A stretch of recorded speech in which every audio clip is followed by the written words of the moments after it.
So I'm just going to do a little voiceover for my YouTube channel with this video before I put it on YouTube. This is very handy to understand. So I'm training two of my horses, ponies actually. They're not that big really in the scheme of things, but both of them have come from, well, basically been saved in one way or another. So I've had to start from scratch with both of them because one was very nervous and one was quite feral.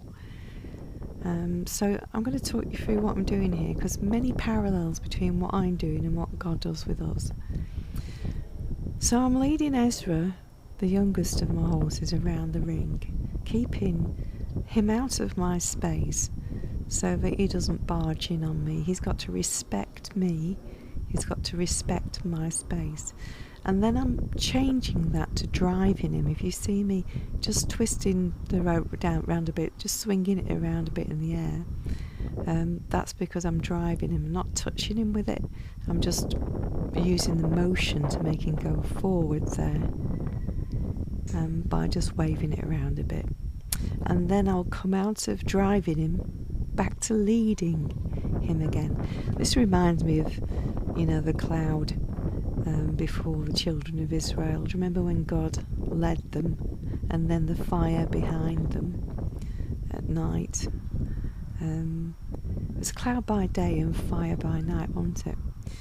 So I'm training Ezra here to park himself by the mounting block. Now, with both of my horses, it's a bit of a challenge it was to actually make them stand still by the mounting block while you try to get on board. Both of them would move around and move away. That's very good. And so I've been training them to stand still next to that mounting block. Now, horses don't like somebody being above them because they're like actually prey animals. I mean, so something that wanted to eat them would actually pounce on their backs or something. So they don't naturally like you standing above them and looking down at them, because they're flight animals. And a predator would actually, probably most likely climb on the back and grab them by the neck. So the thing is to actually have him moving through the ring, leading him, and I'm the leader that he feels secure and safe with, and then manoeuvring him to want to park himself next to the mountain stand. So there's pressure to move forward. As soon as he gets into just the right position, all pressure is taken off him, and that is the place right there, right next to me, where he finds the most peace. No pressure, just peace, as he can stand there and relax, basically. So the point of the least pressure and the most peace is right by my side. And that is how he's going to learn to stay there and stay still. So what I'm doing again, I'm bringing him round again. I'm just going to move him a little at a time to get his feet just in the right place, so he's just in line with where I want him. And then I want him to stay still. Now, if he moves out or starts moving forward, then I will get down from the block and lead him away and do all the same again. So you could just see he stayed still, and I've just popped on him there. And I'm going to move him away and around the ring a little, and I will eventually bring him back to the block. He's a very young green horse, so he hasn't been ridden that much at all. he's still learning. And to be quite honest, I haven't had a time with the family to do a lot of riding as well, so hopefully in the future I might get more chance to do a lot more riding, but because of family commitments I haven't had time to get out. So I'll pop off him again, and I'm going to bring him back to the block in a minute and ask him to line himself up again next to the block. Now this is, like I said before, so many parallels with what I'm doing with them and our relationship with God. I mean, the Lord wants us to be right at his side, and that is the side of peace, when we are constantly seeking to remain right next to Jesus. And this pony is learning that the place of peace is right next to me, because he's learning that I'm the best leader. I'm the one that's going to protect him. I'm the one that's going to look after him. I'm the one that watches out for him. My thoughts are higher than his thoughts, because he's a horse and I'm a human. I'm made in the image of God. He isn't. My thoughts are higher than his. My ways are higher than his. Do you see what I mean when I say there's so many parallels between our relationship with God and training animals? So at this point I've not got the audio on the video. I've left that running as well as this voiceover, but there's a lot of noise going on the farm. There's a lot of heavy, very noisy machinery moving around that would normally make the horses nervous if they are out and they're pretty nearby. And Ezra is watching various things go by, like the massive tractors and things, but he's not particularly concerned about it because he's right next to me.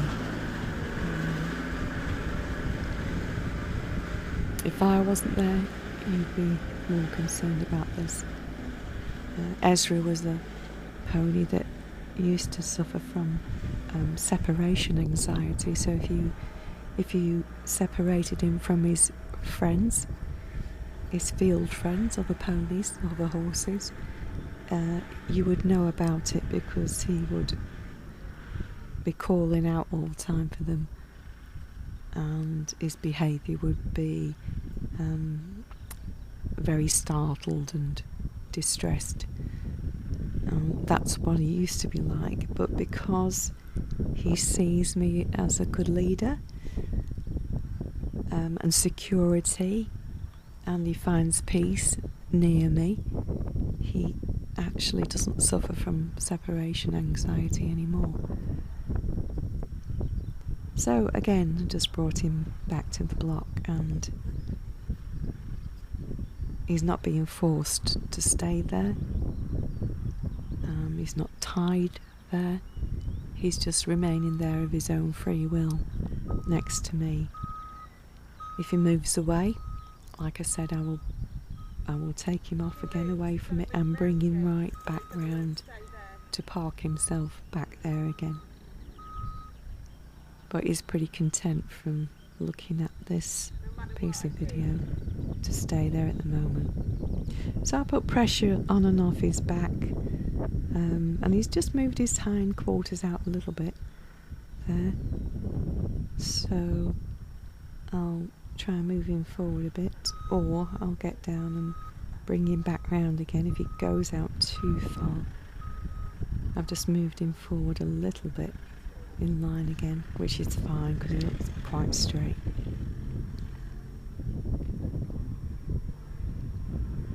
Again, he's paying attention to what's going on around him, looking at my husband there as well, because he's got the camera, and he's not concerned though.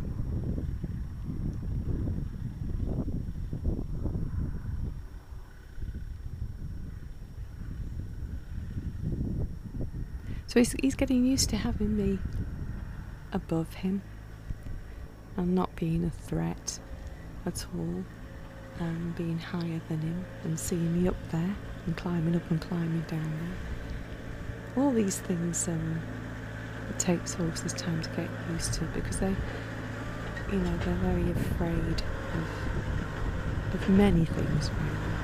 They're flight animals, and they get spooked quite easily. So the more work you can do with them on the ground, by handling them on the ground, the better.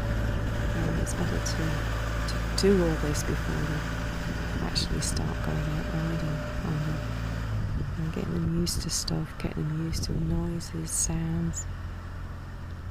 But the whole point of this is, if they see you as a good leader, and to gain their trust. Trust is a massive thing with horses.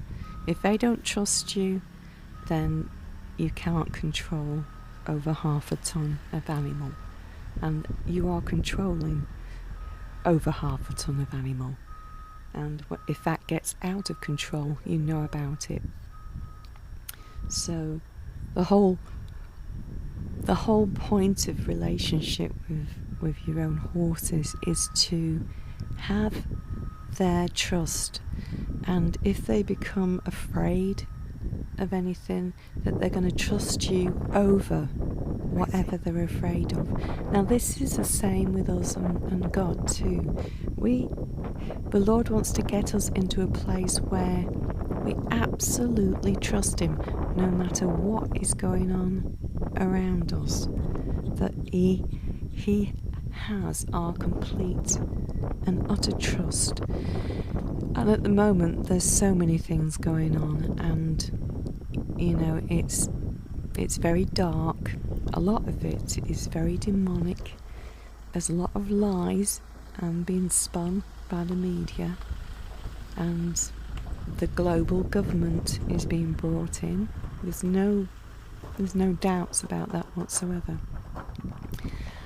But as children of God, I'm talking about Christians alone here, because if obviously if you're not Christian, if you don't believe in Jesus Christ, then you're not a child of God. It's as simple as that. But to a child of God, this is the place that God wants to get us into. And there's the clip of video is just finished here now, but I'll just carry on with the audio for a bit. God wants to get us into a place of complete trust, and that is it basically. He wants us to trust him no matter what's going on around us. He wants us to stay by his side, focus on him and trust him. And God's taught me this many times just through handling my horses. The relationship I have with them parallels a relationship with a holy, divine, gracious God, and the God of the Bible. And I just hope that you like the way that I just explained some of the training with the horses, and see how it fits in with how God actually leads and drives us sometimes as well in our relationship with him.